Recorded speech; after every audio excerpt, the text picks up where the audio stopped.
En la costa oriental de África, en el cuerno de África más precisamente, hay un país del que seguramente muchos de ustedes jamás escucharon hablar.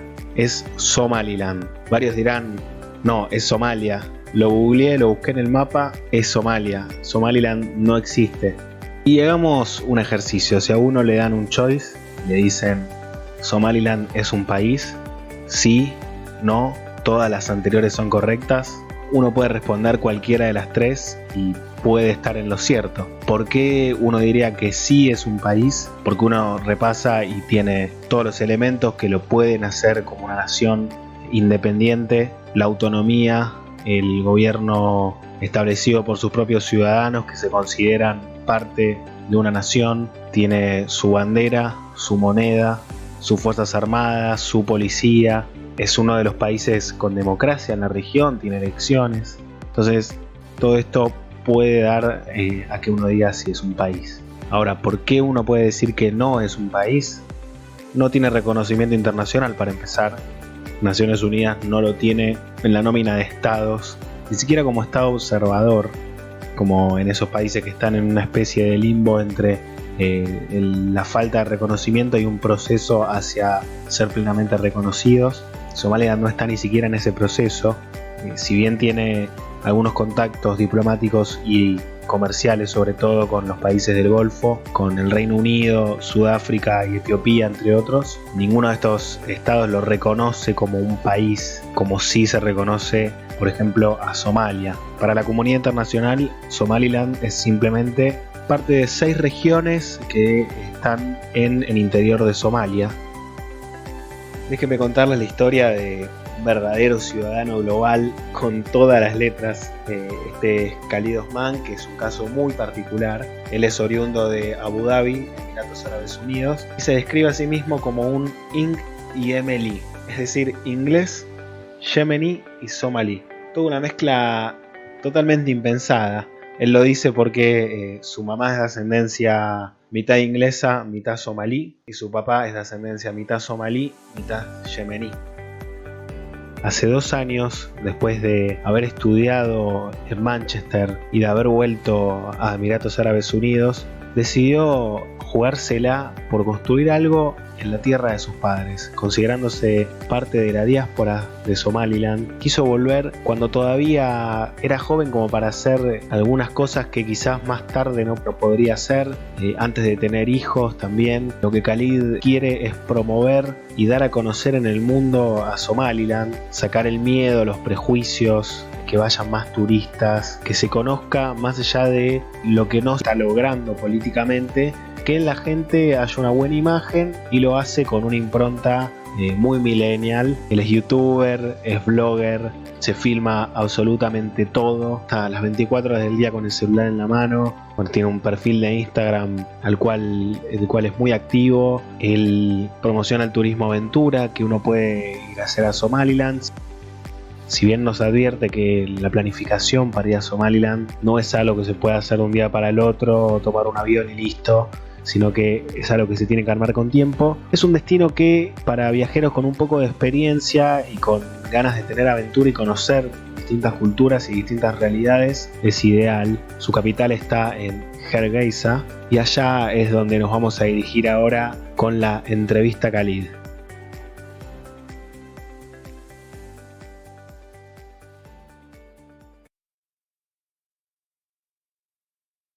Yes, yes.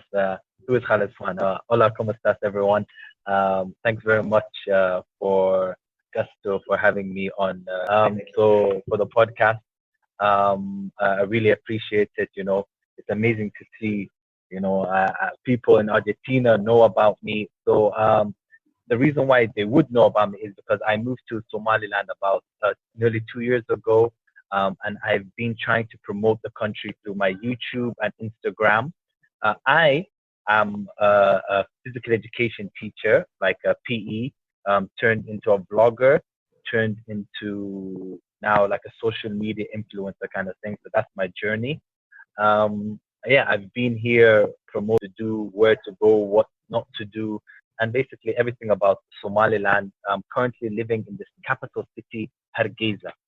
So you wasn't born there? No, no, no. Where are Oh, you so from? yeah. Oh yeah, okay. So I was born and raised in Abu Dhabi. That's the capital Mm. city of United Arab Emirates. I speak English and Arabic. Then I moved from there when I was 13 to the UK, Manchester. Manchester United. Yeah. Um, Carlitos yeah, Tevez. Carlos Tevez. See, it was good. He left us though for money for Real Madrid, but Yeah. that's another story. And then yeah, lived there for like 7 to 8 years. Went back to Abu Dhabi for 4 to 5 years to work there as a instructor, gym instructor, and customer service, different jobs.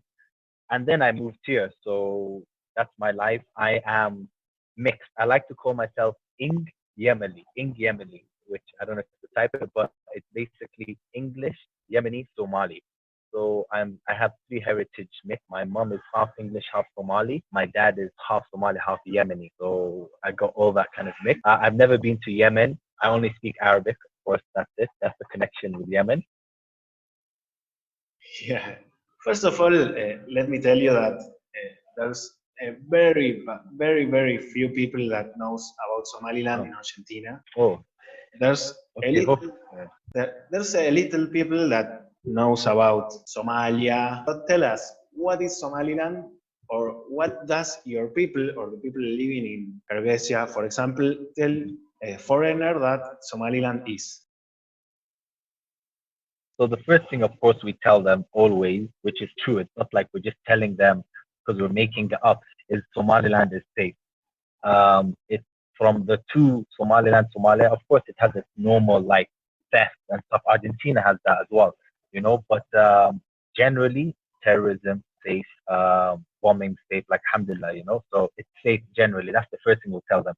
But just to tell you guys who in Argentina, which who don't know about Somaliland, is actually Somaliland is now depending who you ask, because technically Somaliland is its own country, and I'll get to that later, technically. But to the world, to the rest of the world, to Argentina and things like that, Somaliland is an unrecognized state of Somalia. It's a self-declared independence from Somalia in 1991. So, what is Somaliland? Somaliland, of course, is an Islamic state country followed by Sharia law. It's a Muslim country, basically. But majority of the people here are Muslim. The national language, of course, is Somali. Arabic is the educational curriculum. Islamic, we are some of the top Quran readers. The book, the holy book, the readers of the Quran. We're some of the top recitation people. And some of the schools, actually now, majority of the schools teach in English. Republic of Somaliland, like I said, is not a recognized country, but we still have dealings with like a lot of other countries. They send delegates here. UAE delegates come here. We have very good ties, with the UK, with Sweden, with Djibouti, with Kenya, with UAE.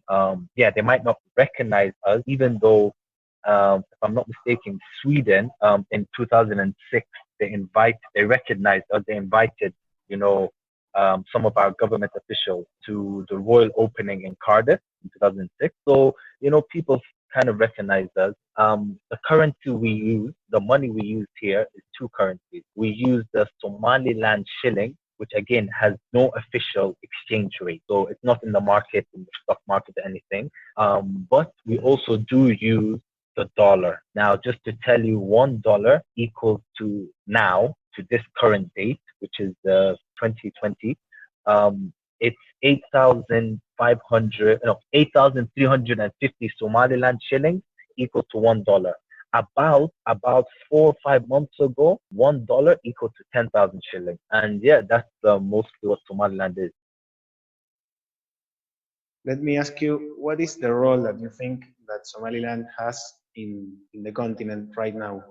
Okay, so as continent wise, that's a very good question. I don't know more like a bigger spectrum than East Africa. I keep my news and things like that to East Africa. I don't really go global with it.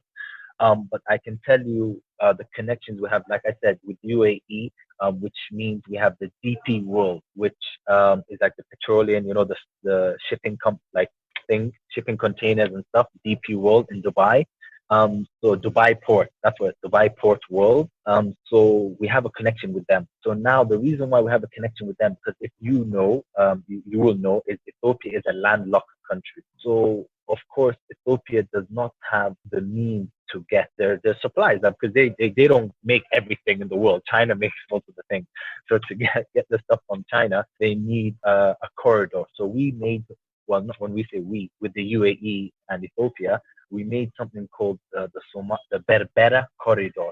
Now, Berbera is a city port where, if you check the history back in the days, is where Jews were, Indians were, Arabs were, like everyone was there. It was a very important hub for trading and things. So you can still see, well, it's destroyed now, but a Jewish thing enough. But that's the tourism bit. We'll talk about that later. But anyway, so we connected with the UAE to make the better corridor. So we have that with Ethiopia. So we're kind of like the lifeline. I wouldn't say the lifeline. I wouldn't say the lifeline, but we kind of support Ethiopia in that kind of way. Other than that, politics wise, I try UK very strong because there's a big, wherever there's a good Somali diaspora community is what connections we have. So we have something called Deheb Shield, which is a world remit transfer money. You transfer money. If you are in one country, you can transfer it to another one, kind of like Western Union and other things like that. So we have one of, is I think the largest or one of the largest. I think it's the largest in the whole of Africa. So we kind of apply the money. In the whole of Africa, it's called Deheb Shield, and I'm actually in the building right now, in Deheb Shield building. They have a building. I'm actually in their hotel. They own a hotel. But anyway, so that's one thing that we have that's connecting all the world. And we know the World Bank has said $1 billion, that's US dollars, $1 billion US dollars is kind of like brought into the Somaliland economy just from the Somali diaspora. Somali diaspora means the Somalis who fled in 1991 or like in the 1990s, fled the country to seek refugees in other places. Do you have many Somalis in Argentina? I don't think so. We have people from Cameroon, Nigeria, not that much. Just So Cameroon, you've never Nigeria. met a Somali? Not Somali. Never. No. Every time say that it's an oasis of stability in the region, that is developed in comparison for the rest of the countries of the Horn of Africa. Do you know that that's true? What's your point of view of that?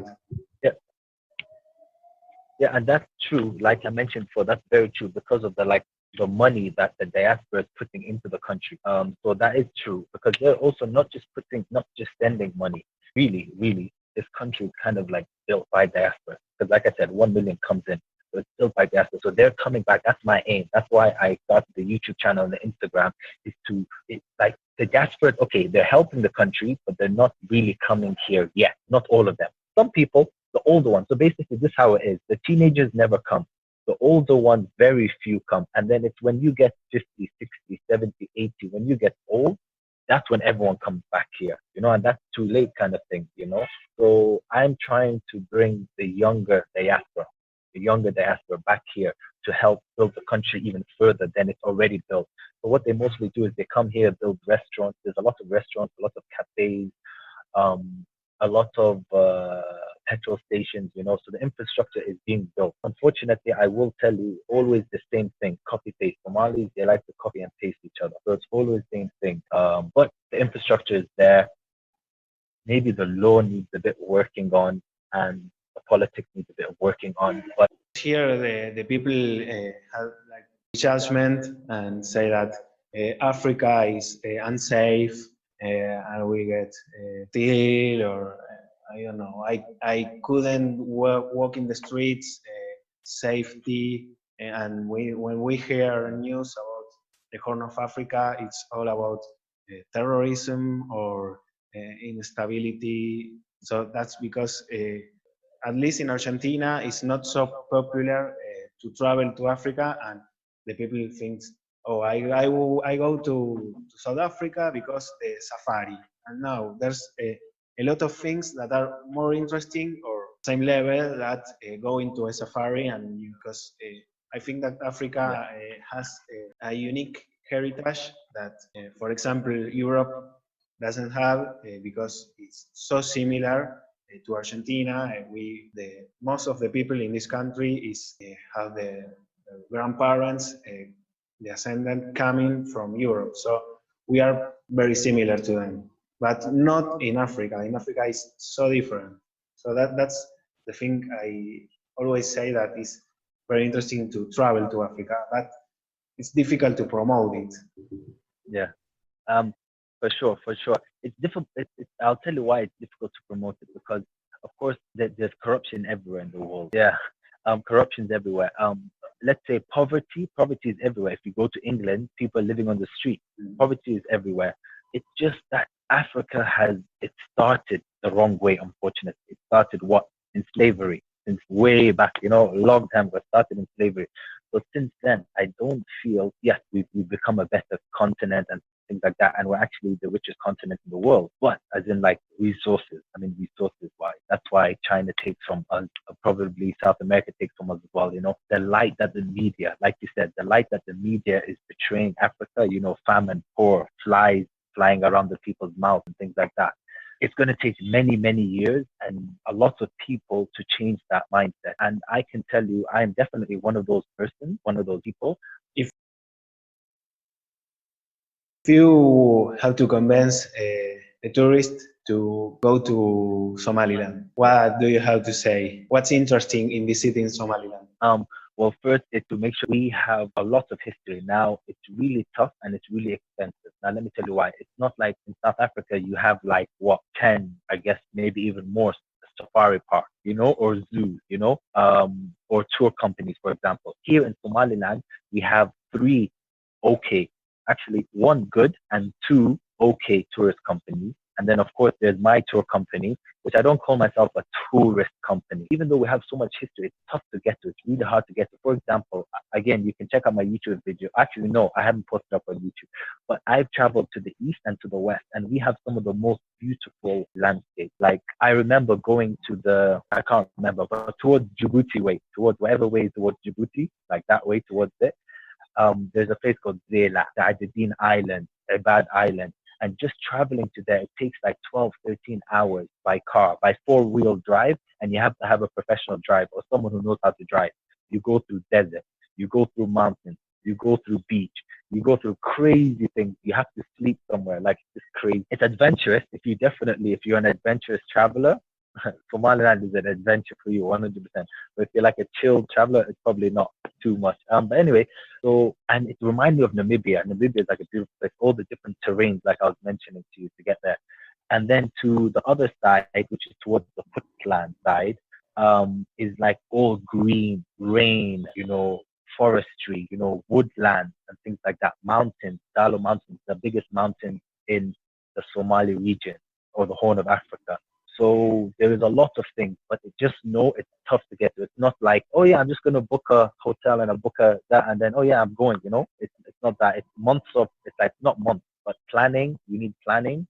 You need to come here under a tour person, or you need to come here under a hotel, and you need to do research. So I'm here. Hit me up if you do need help. But there's so many beautiful places. I'll be here forever, talking forever. And right now, when we are with all the border closed and the people mostly in their homes, how is the COVID-19 crisis treating your country right now?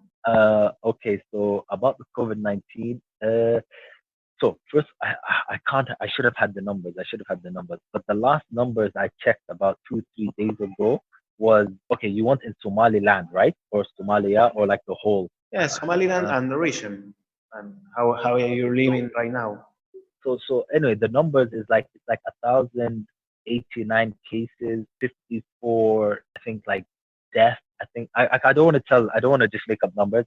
Like, you can probably put it up on here. But anyway, how the life is here, there's no lockdown. Fortunately, no one's doing lockdown. No one's following the rules. No one's following the guidelines. One thing that did happen was, though, the government did. I don't know if you have something like it, I guess, in South America anyway. I don't know about Argentina, but it's called chat or pat. That leaf that people chew and then it gets them high. It's in. You have that. Yes, I know. Yes. A kind of that leaf is in Bolivia, in a country that is northern to Argentina. They have a coca. It's called coca. But that what's that? The okay. cat. You're talking about the cat. Yeah, it's called, yeah. How's that? Oh yeah, you know it. You said it even the correct way. Yeah, you've done your research. Yeah. So anyway, they built a committee. They made a committee to stop, like a committee basically. Anyway, they found that they said no chart sitting down spot, no chart shot. So that stopped. Then they said after like 2 3 weeks, like mosques need to be kind of like closed down. And then anyway, all of this they said it's all been undone. People are chewing cars now, shops are open, mosques are open, nothing. Because unfortunately, it's not the government too much. Like, even though they should have more power, they should have, but nothing has happened really. And the people are just going back to their normal life. Like you saw, I showed you not the busy time. I showed you when people are just waking up now. I'll show you maybe at the end of the interview, but people are out living life. The one thing I will say though is good. Like before, like 2 weeks ago, most of the diasporas are hiding. Most of the diasporas, except for the Arab diaspora, for some reason. I've hardly been out. I've been out 8 times in like 1 month and a half. But now most people are wearing masks and gloves, which is good because I used to wear it in the beginning and used to get this. Like people used to make fun of you. They used to call you coronavirus. They used to make fun of you. Luckily, I don't really speak the language, so I don't understand what they're saying. But they would make fun of you. Now everyone's wearing masks. When I say everyone, majority of people. So but you still seeing people in the bars eating out in the public transportation in the mosque making the salat prayers, Fridays, salat. all the same. Nothing changed. All the same. Nothing changed. I will tell you, I am at a restaurant right now. I'm not sure if you can see it. I can't see it with the sun, but I'm at a restaurant right now. I think it's one of the only restaurants in Hargeisa that's like shut down completely. This is a very popular restaurant, but it's shut down because of the COVID-19. So what other restaurants have done though, which is it's okay, but they've done this thing where obviously there's security everywhere in hotels. They go before when they check you, they tell you go wash your hands. Or in some cafes, they have like hand sanitizers that they say, like they're pretty good. The security will tell you before you go in, hand sanitize yourself, you know? So there is that, but there's nothing like social distancing or things like that.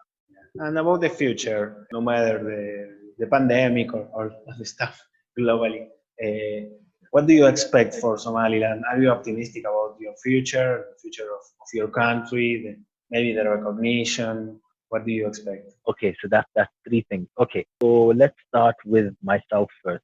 Let's start with myself first. Get it out of the way. So with myself, I've been here, like I said, nearly 2 years. I said to myself when I came here, I'm going to stay here until I'm 30. If I don't achieve what I want, which is like 3 years to 4 years, if I don't achieve what I want within that time, I'm putting my hands up and saying I'm done because it's really hard here. It's not that easy. It's not like as easy as there's laws and there is laws, but it's not as straightforward as you can just come set up. There's loads of things behind. Like this country is not what you know, but it's who you know. You know, and it's a favor country. So like you scratch my back, I'll scratch your back. You do me a favor, I'll do you a favor. You know, kind of thing. So it's not very easy. But anyway, so that's why I've set the time for myself. I'm doing good, as you can see. Alhamdulillah, I'm going up steadily. So if things keep going the way it is, inshallah, I'll stay here longer. But to raise my kids up here, I probably wouldn't do that at the moment. The state that Somaliland is now, I wouldn't raise my kids up here. Education is not good enough compared to the Western world. You can't sacrifice education for your kids. It's very important. Education is not that good compared to the Western world. Life is good, but again, I have to think about my kids once I have kids, inshallah. Future of the country. Future of the country, of course, it's a developing country. As you can see, it's like you can check out actually my YouTube videos.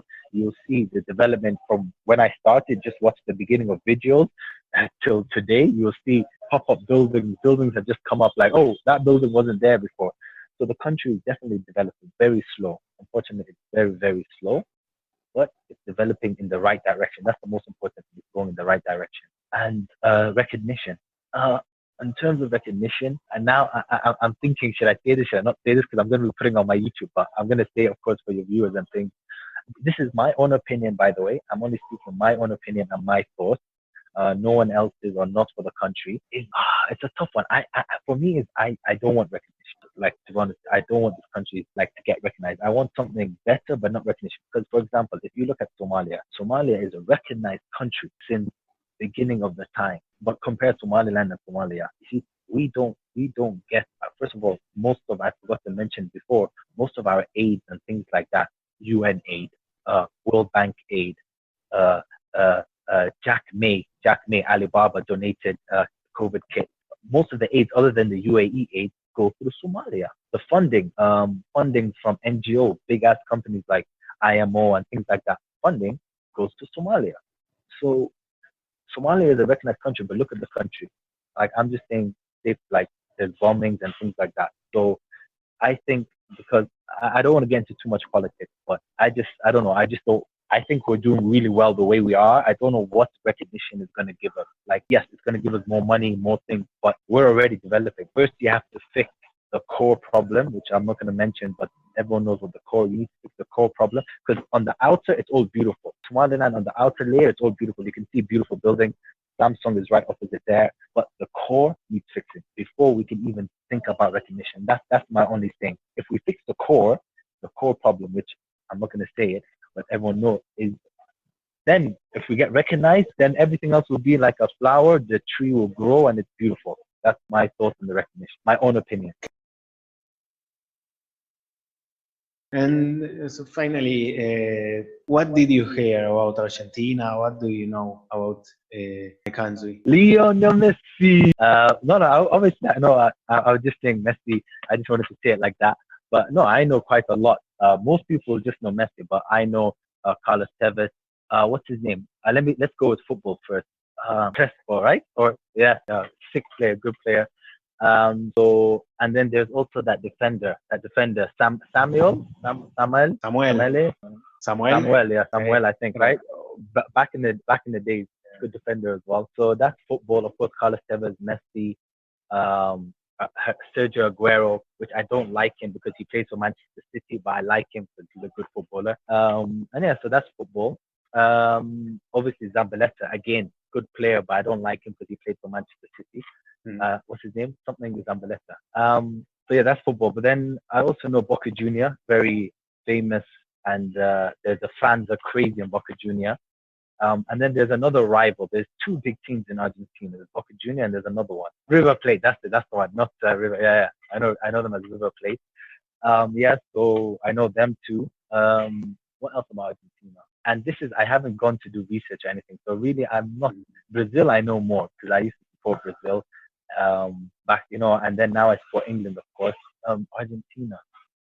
That's it, wallahi, that's the top of my head. That's what I know. Mostly football stuff, but I definitely need to do a bit more research. Yeah, and come check it out soon. So I don't want to steal much of your time, so I appreciate the interview and your predisposition to this talking. Do you feel comfortable? Thank you. Sorry, feel comfortable? Did you feel comfortable with the interview? So no, it was a really good interview, and I'm happy. Hopefully, more people can hear about Somaliland and me in Argentina. And yeah, mucho gracias. Oh no, yeah, you speak Spanish. Mucho gracias for the interview, and it was a muy bien interview, and that's all the Spanish I know. And yeah, so hopefully we get to see you here soon, you, Gusto, and also all the Argentinians. And yeah, and make sure you guys follow me on my YouTube. I am Khalid Osman. On my Instagram, I am Khalid Osman. YouTube is where you get the best content of Somaliland. Instagram is where you get good content about my life, Somaliland. Sorry. And you can ask me questions on Instagram, and I will reply. My reply is within 2 hours for now, until it gets crazy. Very fast. Very fast, yeah. Yeah, so, thanks. Shukran, or my Arabic.